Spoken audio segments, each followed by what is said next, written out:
We're talking about sets today and number sets and what that means. So as you're writing down your notes, we want to note basically four terms here to start out with: set, a finite set, infinite set, and a subset. So a set is, and this is what you probably need to write down, is a collection of elements without repetition. And we've got some examples of sets. That probably helps as much as anything. This is a set. The numbers 1, 2, and 3 are a set. This is a set that looks a little different. It's 1, 2, 3, and then there's an ellipsis here, meaning that that set goes on forever and ever and ever and ever. Got an unusual looking set here. The set contains a smiley face, a 5, and Bob. Those are sets, even though they don't have numbers, and that's okay.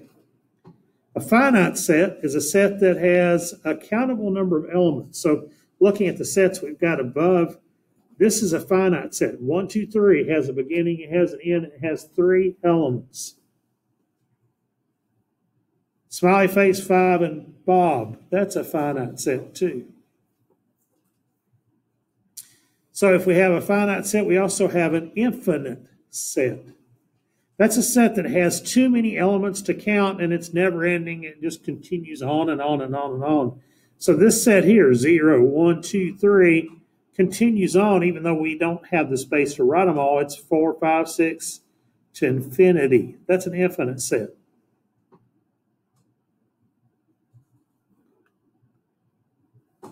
Within sets, we can have a subset of a set.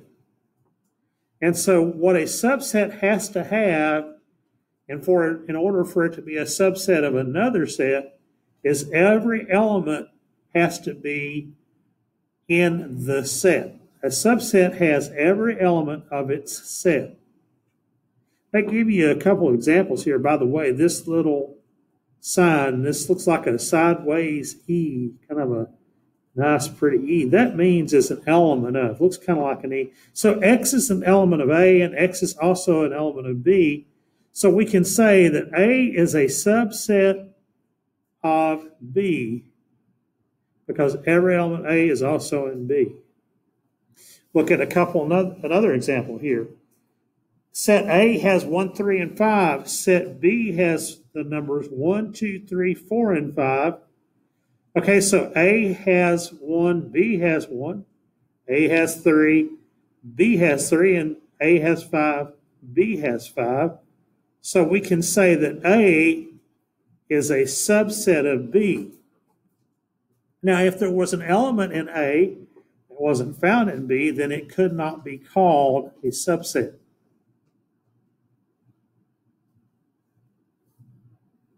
I'll give you just a moment to write that down.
look at an example of some subsets.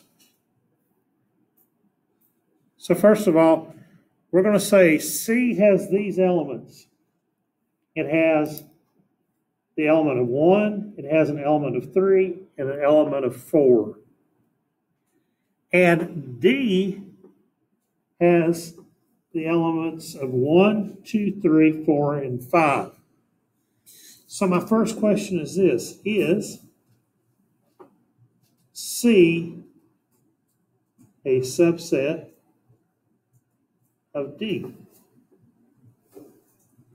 It's what that notation means when I write the C down in this little sideways U. Is C a subset of D? Well, in order for it to be a subset, we need to check out and see if every element of C is also in D. So is 1 in D? Yeah, it is. Is 3 in D? It is, and 4 is as well, correct? So C is a subset of D. Well, let's ask that question a little different way. If that's the case, then is D a subset of C? Well, let's look at it one at a time. All right, well, if we want to find out, is D then a subset of C? So we'll start with D this time instead of C because we're trying to find out if D is a subset of C. So 1 is found in C. Okay, is 2 found in C? 2 is an element of D. Is it found in C? Yes or no? No, it's not. So if it's not, D can't be a subset of C. It's kind of tricky. You got to be careful there. If I say D is a subset of C, every element here would have to be found in C. And it's not. Let's take that another step and do it just a little differently this time. This time we're going to say we have a set X. And X has these elements.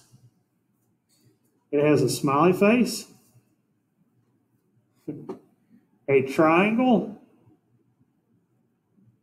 and the Greek letter theta.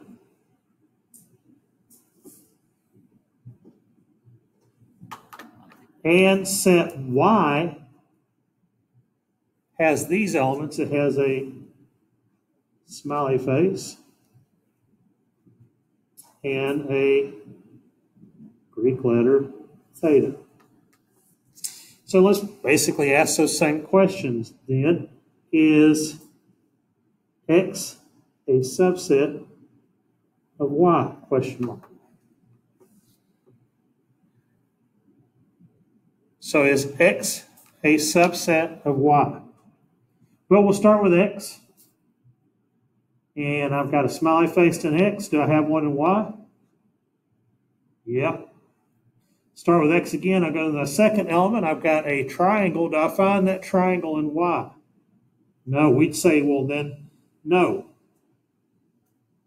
X is not a subset of Y. Let's ask this question one more time.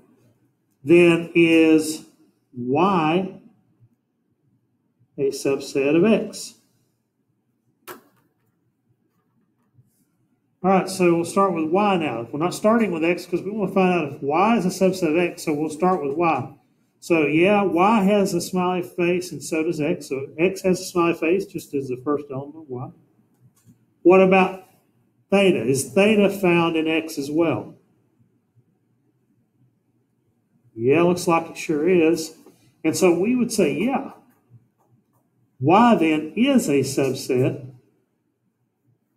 of X. Well, that's not too difficult.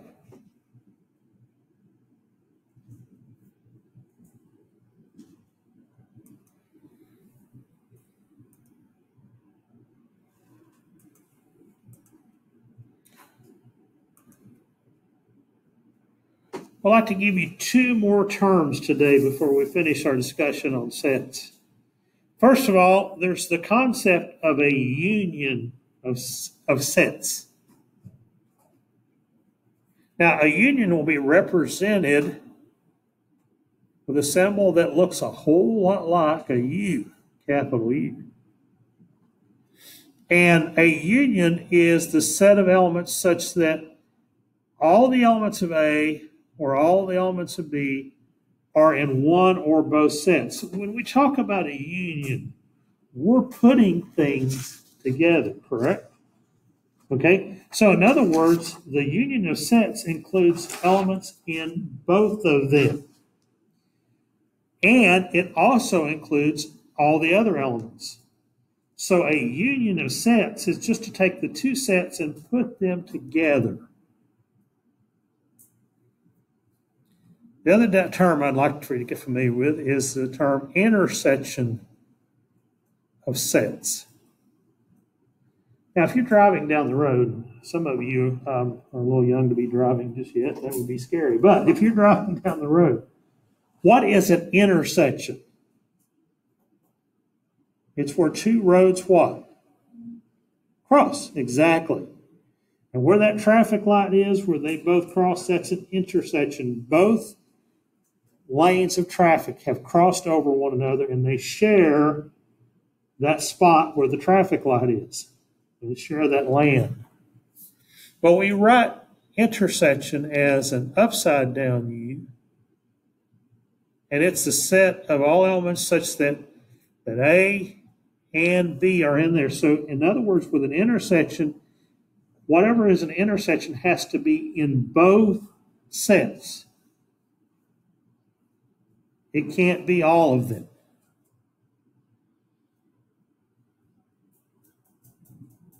So what I'd like to do is just look at those two examples that I've given you there.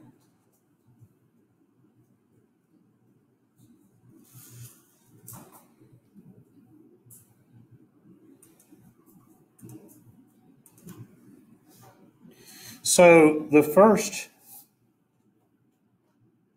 example I want to look at is a couple of sets, and those sets are P and Q. Now, P has the elements of 1, 4, 9, and 12. And Q has the elements of 4, 7, 12, and 15.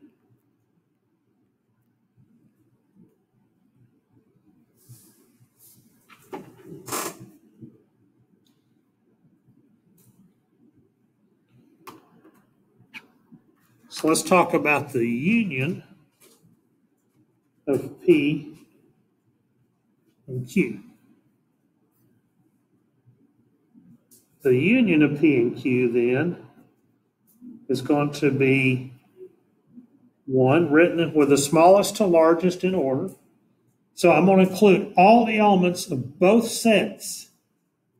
1, 4. Now I'm only going to write 4 down once because they're found in both lists, but the union, I just need to write a single 4 down. 1, 4, we need to include 7. We need to include 9. We've got a 12 in both lists.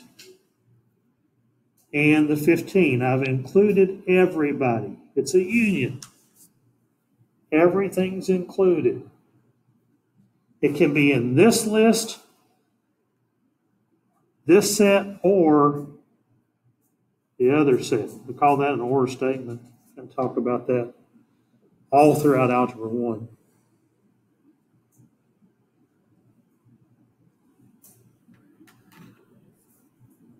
Now that's the union. Let's talk about the intersection of P and Q. Remember, the intersection is where they both cross. It has to be in both lists. It has to be in the first set and the second set. What two numbers are found in both sets? If you know, either chime in online or speak up in class.